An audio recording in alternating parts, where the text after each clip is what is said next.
I was on our little white gecko sign. I obviously wasn't. I was just waiting for that to pop up. It didn't pop up. We went straight to this one. Hello, my darlings. Happy Tuesday. Hope you're all okay. Hi, Carolyn. Hello, my lovely. I don't know about you guys, but the weather has turned here. It's horrible out there. It's cold and it's rainy and it's horrible and I don't like it. But hopefully it's not too bad by where you guys are. We're a bit wet and horrible here. I don't like it. I've got the scaffolders finally coming this afternoon. So they were supposed to come Friday to start the work on the house, and then they were supposed to come yesterday. Apparently they might turn up today to start the work on the house. We'll see. We'll see. Hello, Kate. Hi, Lindy. Who else is there? Where are we? Your comments. Oh, there we go. Come back. We all went bleep, bleep, bleep. Hopefully this is all working. Hopefully you can hear me. Everything's good. It's lovely and sunny in Telford. You've got your washing pegged out. Oh, really? Oh, it's horrible here. It's proper rainy, nasty today. Hi, Taryn. Hi, Anne. Hi, Nikki. Hello, my darlings. Hopefully you all had a nice weekend. We had a busy weekend. I did a pop-up shop and a talk for Glamorgan Quilters on Saturday, which went really, really well. It was really nice to meet some new people. And Sarah did the judging for the village show in Sully, which if you're in the Sully area, you need to start putting stuff in, because not like the Diddis village show, there was loads of entries. There was hardly any entries. So if you're around Sully area next year, get some entries in. What else? We saw our Sian yesterday. So Sian is moving back to Cardiff. She's got a job down here and she's moving back. So she's been down looking at flats the last couple of days. So she popped in the shop and spent some time with us, which was lush to see her, which is really, really nice. We are going to be looking at starting some classes up again, local classes. So keep an eye out for announcements. We're just trying to book a venue to do some sit and sew classes as well as some full workshops as well. It is fab news for Sian, yeah, and it's nice that we'll actually be able to see her instead of being all the way over in Margate and only ever talking to her on the phone. So we'll actually be able to go for a drink or go for a meal or something. It'd be lush. But we are going to start doing some sit and sew classes, stitch and bitch type socials again. So we are just looking at venues and stuff for that, because we can't fit people in the shop anymore. So we're just looking for something to, a hall or something. So keep a listen out for that announcement. That should be soon. I'm off to Harrogate on Thursday. Phil's coming with me. I've roped him into doing it again with me because Sarah is going to a wedding. She's got a wedding on Saturday. So Phil's going to do Harrogate with me, which is nice. Well, he's going to be my slave for the weekend, frankly. Just, lift and carry and cut lots of fabric. Hi, Ali. Hello, my darlings. And, of course, I'll be unveiling the quilt as well, our group quilt. So, Taryn, I'm really excited about it. So we're going to do like a weekday sit and sew, which I know is no good for if you work, but we are also going to start putting some like Saturday classes back in as well. Not like every Saturday because we're too busy. Well, I haven't got time for that. Nobody's got time for that, but we will be putting some Saturday classes in as well. So, hi Sarah. Hello, darling. So that's that. I think that's all the news. I don't think there's any other news. Can't wait to show you the quilt at Harrogate though. They've got it. It's at Harrogate Showground because they're there today setting everything up. So it's being hung today, and then when we get up there on Thursday, I will do a live and show it you. So I'm really excited about that. What else? Then we come back on. Phil and I come back on Sunday. Obviously, we've got the Queen's funeral on Monday, so we will be shut on Monday. We're not going to open the shop. And then I'm up to her channel, Crate and Craft, on Wednesday for 2 shows on Wednesday and then 2 on Thursday. So yeah, busy couple of weeks, really busy. So went to see Joe Lycett last night at the Motor Point, and it was amazing. So good. My sister stayed over. She's still here today. Me and my sister and my husband went to see Joe Lycett. Brilliant. If you get a chance to go and see him, so funny. Absolutely brilliant night. So, I think that's everything, my loves. We're going to get on with it. So this is a super quick Super, super easy little project. We're going to make some scrappy key fobs because I'm all about trying to use my scrap buckets up. That's my mission this year, is to try and use as much of my scrap up as possible. So you're getting lots of scrappy projects. But these are really good if you make charity makes, or you want to give you can also adapt them to make lariats as well, which I'll go through when we're talking it as well. Hi, Carol. Hi, Jill. Don't worry about being late, my darling. That's absolutely fine. So hopefully, if I come over here, is it all working? Hopefully it is. So this is what we're going to be making today. These little scrappy key fobs. So these are some little tiny scraps of Liberty that I had left. You need a really, really small amount of these, and some of the little, key rings, these ones. So we've got these in the shop. They're on the website as well. I think they're 3 for £1, something like that. They're really cheap. They're not expensive items at all. But if you've got favourite little bits of fabric that are literally down to the last little skinny bits, this would be a nice way of just using them up. I also thought as well, if you've got this is Cece's front door key that I've got here. If you've got different keys that you keep for people, you could actually do a different coloured one for each key, because if you imagine that's not on there, it's all, what key's what type thing, isn't it? So you could actually do these different fobs for different people, and you could maybe embroider, you could put, her initials or something on there, so I know that key's hers, or do it so that, I should have done a rainbow one for Sarah's, really, shouldn't I? So I know that rainbow key was for her. So there's lots and lots of things, but they use such tiny amounts of fabric, and they are super quick to make, that if you make a little charity mix, you could be selling these for £2.50 or something, and making quite a bit of money for charity, if you're trying to raise money and stuff. So brilliant news on classes. Yes, yeah, we're hoping to be, in the next couple of weeks, be able to announce that for you, okay? So this is what we're going to do. You need, like I said, the teeniest, tiniest bits of fabric. You need that, and that, and one of those, okay? This is going to be quick. We're not going to be here long today. So these are 3 inches wide. This one's 4.5, so it's 3 inch by 4.5. This is 3 inch by 6.5. Okay, so I've got a little accent fabric and then a slightly longer piece as well. If you want to make this a lariat, because this would work really, really well, just making this extra long, because it's a total closed loop, which I'm going to show you how to do that, a closed loop.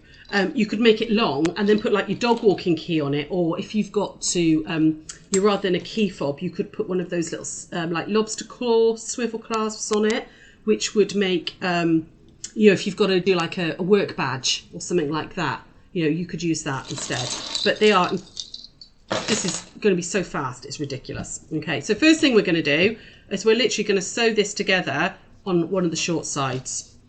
Just using a 1/4 inch seam allowance, we're going to stitch down there. Okay, so hi Lynn, how are you, lovely? So hopefully if we go over to here, let me just do that. I'm just going to move that over. I'm not even going to move put my 1/4 inch foot on. I've just moved my needle over, and we're going to just stitch down. So block it off first of all, and stitch down. Oh, I had an automatic lock on there. I forgot I could do that on my machine. There's a thing on my machine where it does an automatic reverse stitch every time you start or stop sewing, but I didn't want it to do that. Okay, so just do that and sew those 2 pieces together. If you were making a lot of these, if maybe you're a teacher and you want all of your kids in your class to, let me just come back over here a second, to have a different one, maybe to go on their peg bag, or maybe it's to do maybe they have like Tom has a fob for the catering. I could do one for him so that he doesn't lose it, because it's this tiny little black fob that he pays for his school dinners with. And I could make one for him and just put it on there so that it's a little bit easier. It's also big enough as well that you could wrist strap it. If you just want to take one key out when you're walking the dog or whatever, you could just wrist strap it if you wanted to. But the idea is they're just a little bit decorative. It makes keys easier to identify. So you do want to iron this seam open. It does help, okay? So we're going to just finger press that and then iron that open, okay? And the majority of, you make something similar for your craft fairs and Etsy shop. Yeah, absolutely. I mean, they're a real nice, easy little thing to make. the majority of the work is in this ironing now. So what we're going to do is we're going to fold this over and line up that seam like that. Line up the raw edges along the long edge. But yeah, Carolyn, I mean, did they sell well for you at craft fairs? Is it one of those like real, cheap little items that you can, sell a few of and make a few money? But because it's such tiny amounts, you're using all your scraps up, that would probably not be used for anything. So I've just ironed that in half, all right? You also want a little scrap of wadding, which is 1 inch by 10 inches, okay? Again, tiny, tiny scrap of wadding. We've all got these random little bits, haven't we? And I'm going to nest that in up against that seam, okay? Now, in fact, I think I've cut this a little bit too big. Well, I have. It's just over 10 inches, but just cut it down just a weeny bit. Here we go. That's it. So I'm going to nest that in and kind of centre it up. So I've got the same sort of gap either end, like that. Okay, and then I'm going to fold this over. So just fold it over like that and give it a little press down. Honestly, this is the hardest bit of the whole thing, is doing this weeny little bit. So it's not hard at all. All right, I'm going to turn it and I'm going to do exactly the same on this side. So again, I'm just going to flip that to this side like that and iron over this side. I genuinely think you could make one of these in under 5 minutes. I think it would take you longer to cut the fabric out than actually make it, because they are super, super quick. You could chain piece them all, do all the ironing, and then we're going to fold that back over. So I've already, in fact, I'm just going to press that again just to make sure that's a really nice sharp crease. And then we're going to press it again, fold it over so that those pressed edges, little hemmed edges, are all joined up on this side. And what I'm going to do is I'm going to actually use clips because I find that easier. They're one of your better sellers at craft fairs. Not that you sell much, the kids love them. Yeah, you could do them in all like really funky little kiddie fabrics and all, couldn't you? You could then what else could you do? I mean, not just for keys, I suppose. Yeah, you could put keys on there, but you could, if you've got little ones and stuff that still carry a dummy, you can put like a thing around the dummy and all, and put it over the handle of your pushchair and stuff like that. Lots and lots of things you could do. I'm just going to clip this in. Hi Ned, how are you, lovely? You're going to try one of these? Oh, good. Go for it, lovely. Absolutely, go for it. They're really, really simple. Now, you don't want, in fact, I'm just going to move that over. You don't want to clip the ends at the moment, okay? Because we're not going to stitch down here. We're going to do something else first. First thing we do is we're going to go to these end bits and open them out like that. Pull this wadding out of the way, okay? I'm going to do the same this end. Open it back out. Pull the wadding out like that, and then I'm going to put those two edges right sides together, and basically we're making a closed loop, all right, like that. We're going to stitch down there, but before we do that, you need to put on your little keyring thing, okay? So just slide that on the end like that. Now, it doesn't have to be one of these round key rings. It could be one of those nice swivel clasps, or teacher's presents for Christmas. Yeah, that's a nice idea, hun. Yeah, in different colours and stuff, so they know this is the one for this cupboard, this is my key for that and stuff. That would be a nice little idea. Okay, so I've got that little key ring there. But do you know what I mean by swivel clasp? Let me grab this, actually, I'll show you. This type of thing. Hang on. Let me just grab this off here. I should have got it earlier for you. We've got these as well. These, this is the bag off the handle of my bag. These swivel clasps, you could put one of those on instead of a keyring if you wanted to be able to attach a work card or something to it. Because you could make this much, much longer, or lots of little pieces joined together and make a lariat, because it would work exactly the same way. So, got my ring on there in the centre. I'm going to put these right sides together like that, making sure that wadding's out of the way. Here we go. So just line up that edge there, chuck a pin in. Hi Karen, how are you, lovely? Here we go, down here like that. Put another pin in, and we're just going to stitch along 1/4 of an inch. Okay, so I'm going to go back over to the machine and under here like that. If you've got if your kids are into Pokemon or something, or I know Harry Potter, you could make them their own for school, couldn't you? To keep keep little bits and pieces on, and we're just going to stitch down 1/4 inch. So I'm just going to back stitch there to make it nice and secure all the way down like that, and back stitch at the end too. I use the clasp you have to crimp on. Oh yes, we've got those in the shop as well. You could use those. I'll put a picture up on as well of when I get back over. Yeah, you can use those as well. There's a, instead of doing this bit, there's a like a type of clasp that you can put on there and crimp, which is again quite a nice finish to it. So take those pins out, okay, and then you're going to open that back out, tuck that wadding back in like that. Actually, I lied. You're just going to quickly finger press that open, just like the other one. You could put an iron in there if you want, but actually just a quick finger press is all that's needed, like that. And then fold all this back up. So that goes like that, and that's going to tuck over there. Come on. Oh, I'm getting all fingers and thumbs now. Hang on. There we go, like that. That's going to tuck over like that. Again, finger press that one. And that's going to go back over there. There we go. Tuck that wadding in. Like that. Line all that back up. Like that. Raw edges together. And honestly, this is the most fiddly part of it all, and it's not really that fiddly. You just want to make sure that that wadding's sort of butted up, which it is there. Give it a bit of a wiggle. Oh, no, I've managed to, there we go. Tuck that wadding back in. Do you know what? I did the other one in like 3 minutes flat. It was so quick, and this one's misbehaving a little bit. There you go. And pop a pin in, clip on that one. All right. Now what we're going to do is we're going to take it round to the machine, and we're going to top stitch down both level edges. And you can see I've got that key ring already in that loop, and it is a closed loop now. Okay. So back over to the machine.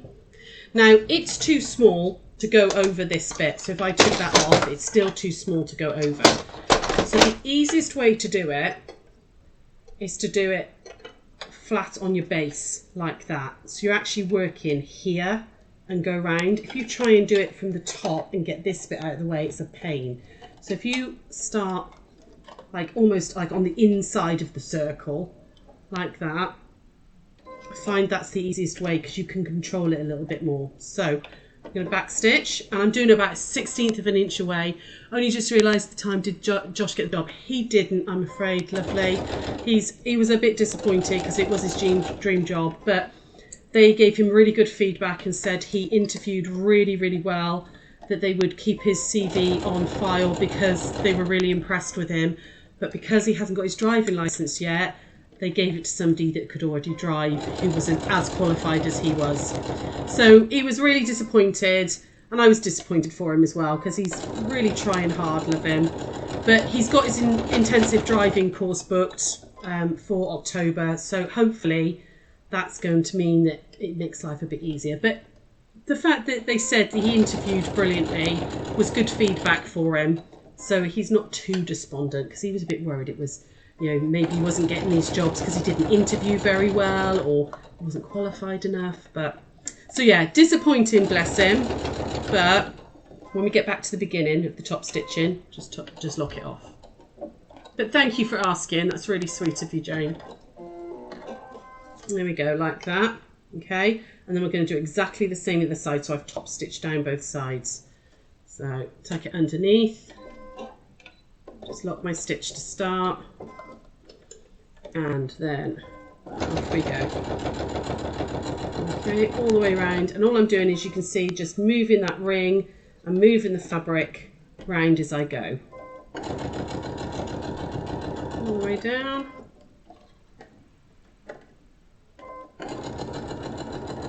Nearly there.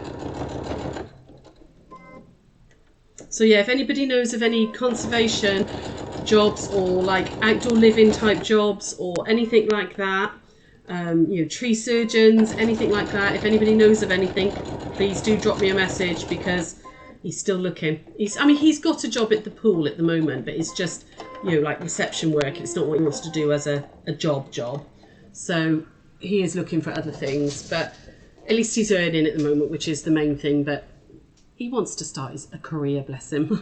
Right, so you're just going to go back and you can either bury the ends, but because I locked them off, I can just snip them like that there. Make sure I've got both of them. There it is there. Get rid of that little bit there. Where's the other one? There it is over this side. And again, just because I lock stitched them, it knots it down inside the fabric for you, so you can just snip them off. If you don't have a lock stitch, just bury those ends. Okay. You've an interesting ring on your finger, on your right hand. Oh, this one. Ah, thank you. That was a present. So yeah, thank you very much. It's a little daisy with a little leaf. So thank you. There we go. And then give it a good press. We're nearly there. One line of stitching. We're done. Okay, like that. So the smaller piece of fabric I'm using is an accent fabric, so I'm going to line that seam back up like that. Make sure that ring is down the bottom here. Pop a couple of clips in again. Ooh, oh, I'll just get a thread caught. Pop a clip in like that just to hold it in. And what we're going to do now is literally just stitch across. Now you don't want to stitch too close because you want this to be able to turn. So I'm stitching down about 1/2 inch from the end, like that, just to enclose that key ring down there. Okay, so back over here, like that. And we're gonna just drop that needle in, and I like to drop it in on the top stitching, like that, so that it kind of, when I lock it off, it all gets kind of buried in the stitching. I don't know why, it just looks neater to me. I can take that one off. I'm just going to do a line of stitching right the way across and stop on the top stitching again, and again lock it all off like that. Cut my thread and back over here, and then we can just get rid of those. Oh, I can't. One of the bobbins has come out in the sewing machine, you know, one of my spare bobbins, and the thread's running as I move it. It was caught. There we go. And that's it. It's done. What was that? Like 4 or 5 minutes? And that was with me, you know, gas bagging on as well. Let's see, I need to just clean that one up there. Just get that little thread there. There we go. Okay. But you could then, you know, I mean, that's, you know, if you're walking the dog, you could get that over your wrist like that. And it's not going to go anywhere. You could just have your key on there. You could put something like, you know, these little, do you remember these that we made for like your headphones and stuff? You know, you could then put one of those on there, you know, so you've got your card, your key maybe on it, and you know, your headphones, whatever, if you're out and about walking, or if you go into, it's not festival season now, is it? But, you know, if you're maybe going out and about, or, you know, like we're saying, different keys. Maybe you don't keep all your keys on a fob like this. Maybe like your friend's keys, if you keep a neighbour's key or whatever, you've got them on a hook. It would just be quick identification, wouldn't it? But I like the idea of doing them for kids' fobs for school. That would be really good. So yeah, just give that a little press. So very, very quick project. Really quick to make. I think they'd be great little charity makes. I mean, that's probably going to cost, those are about 20 something pence each. And about, what? I mean, I reckon they cost about less than 50p to make. Easily less than 50p. To make, you know, that sort of like, I mean, that's Liberty fabric, but again, it's a scrap out of the box, you know, and out of a fat 8, you'd make about 20 out of a fat 8 easily, you know. If you wanted them longer, I would maybe cut 3 by 10 inch, and you'd want it about 30 inches, wouldn't you? All the way around. If we come back over here a second, I think you'd want, for a lariat, do exactly the same method. I think you'd want it about 60 inches, 30 inch either side, up and down, so that it's sat here. Because a 24-inch chain sits about there on me, so I'd want it to sit just below my boobs if I was putting my work card or just a key on it. So I would do maybe 6 3 by 10 inch pieces and do exactly the same, you know, then 1 inch by however long, you know, with the wadding, and make a really pretty lariat as well, you know, and either put a swivel clasp or one of those. So that's it. Really, really quick today. Really, really just easy project. Nothing, you know, you could whip up about 10 of those before, you know, before you finish work, frankly. Not finish work, before I finished work.